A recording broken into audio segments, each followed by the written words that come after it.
புரசைவாக்கம் 16ஆம் நூற்றாண்டின் நடுப்பகுதியில் ஆங்கிலேயர்கள் சென்ட் ஜார்ஜ் கோட்டையை நிர்மாணிக்கிறார்கள். அதனைத் தொடர்ந்து கருப்பர் நகரம் ஜார்ஜ் டவுன், அதாவது இன்றைய பிராட்வே உருவாகிறது. அது உருவாக்கப்பட்டு 50 ஆண்டுகளிலேயே ஒரு இட நெருக்கடி மிகுந்த இடமாக மாறுகிறது.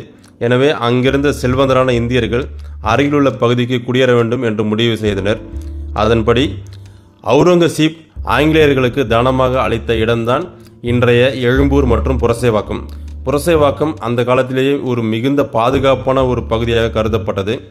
ஆங்கிலேயர்கள் மக்கள் மணி பார்க்க வேண்டும் என்பதற்காக மணிக்கூண்டு கட்ட முடிவு செய்தனர்.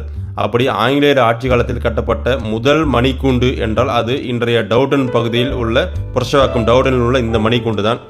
அதே போல் சென்னையின் முதல் சினிமா தியேட்டர் கெய்டி தியேட்டர்னு சொல்லுவாங்க. மவுண்ட் ரோடில் இருந்த கெய்டி தியேட்டர் அது தொடங்கப்பட்டு ஒரு வருடத்தில், அதாவது 1913ஆம் ஆண்டு மின்ட் கிரவுன் தியேட்டர் மற்றும் புரசைவாக்கம் குளோப் தியேட்டர் இரண்டும் ஆரம்பிக்கப்பட்டது.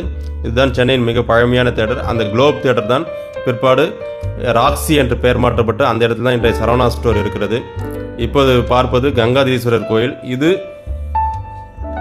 சோழர் ஆட்சி காலத்தில் கட்டப்பட்ட ஒரு ஈஸ்வரன் கோயில். இது புரசைவாக்கத்தில் மற்றும் ஒரு குறிப்பிடத்தகுந்த பகுதி என்றால் வணிக ஸ்தலம் என்றால் அது தானா ஸ்ட்ரீட். அங்குதான் ஒரு வியாபாரம் நிறைந்த ஒரு பிஸியான ரோடு. அது இன்றைக்கும் அது அப்படித்தான் இருக்கிறது. புரசைவாக்கத்தில் குறிப்பிட வேண்டிய இன்னொரு விஷயம் என்றால் அது தாசபிரகாஷ் ஹோட்டல்.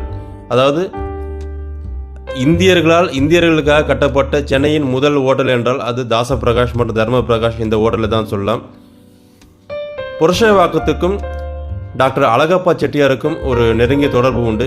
அவர் காரைக்குடியில் அழகப்பா பல்கலைக்கழகம் தொடங்கினாலும் கூட புரசைவாக்கம் பகுதியில் நிறைய கல்வி நிலையங்கள், இன்றைய இருக்கக்கூடிய MCT முத்தையா செட்டியார் ஸ்கூல், இந்த மாதிரி நிறைய கல்வி நிலையங்கள் அவர் தொடங்கி நடத்தியிருக்காரு. இதுதான் புரசைவாக்கத்தின் சுருக்கமான ஒரு வரலாறு.